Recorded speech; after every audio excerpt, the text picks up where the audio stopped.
Good morning, Mount Olive. Giving honor to my Lord and Savior Jesus Christ, I'd like to thank Pastor Thompson and the entire ministerial staff for once again allowing me the opportunity to bid you tidings of good health and well-being with this public service announcement for you, the Mount Olive Baptist Church family, our visitors and guests. By now, you've heard the good news that we are returning in limited capacity to some church operations in July.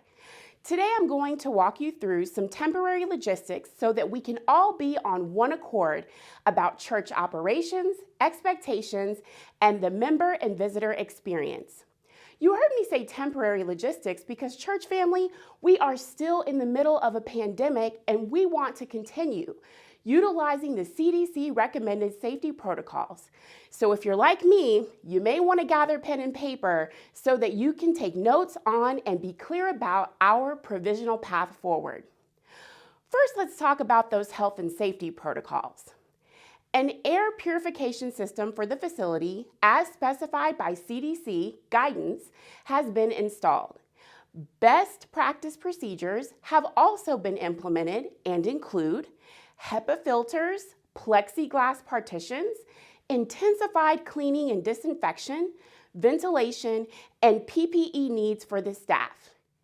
Now let's talk about church services and pre-registration. A link will be available via the church website, and guided steps will be provided to demonstrate the registration process. Members will be required to pre-register to attend services. You will be permitted to attend one Sunday worship service per month, and the system will gray out all other dates. Upon registration, you will be able to select your assigned seat by section and row based on availability. Those who do not have internet access can call the church office, and a member of the admin team will register them. When the time comes for you to attend the Sunday of your choosing, here's what you'll need to know once you're on the church property and ready to enter the building. Attendance for Sunday services will be limited to 250 people. You are encouraged to arrive early, and please know that masks will be required, fully covering the nose and mouth at all times. Upon entry for Sunday services, please make note of the following procedures. All entry will be from the south entrance of the main facility. The check-in station will be located at the south entry point with appropriate equipment and personnel to check, verify, and safeguard access to the building. This will include temperature checks and the registration admittance.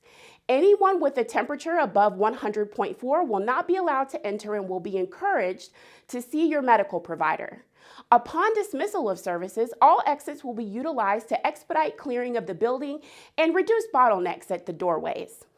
Signage will be displayed to facilitate movement of the congregation inside the sanctuary, as well as for seating and spacing of members on the pews per CDC guidelines to maintain 6 feet of social distancing.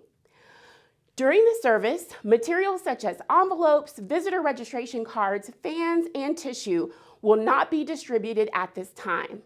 Ushers will leave envelopes for the congregation in the brackets on the back of the pews. Distribution of the Lord's Supper will also look a little different during this time. Upon entry into the church, the congregation will be provided a plastic bag with the Lord's Supper elements inside. After taking the Lord's Supper, used cups are to be placed back inside the bag and discarded upon your exit from the building. To further adhere to CDC social distancing guidelines, those responding to the invitation will now go to the choir room instead of room 107. New member information will be processed utilizing tablets that allow for sanitizing after each use. Masks must be worn during the service, and that includes children over the age of 2. While we know and understand that our normal operations have been impacted by COVID, we also recognize the enormous responsibility and commitment that we have to ensure the health, safety, and well-being of our church family.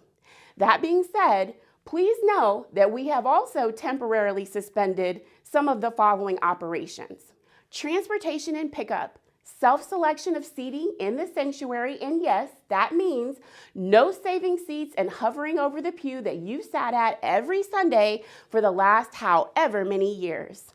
Daycare, feeding and socialization in the fellowship hall, socialization and gathering in the hallway before and after church services, socialization inside the sanctuary and restrooms are not allowed.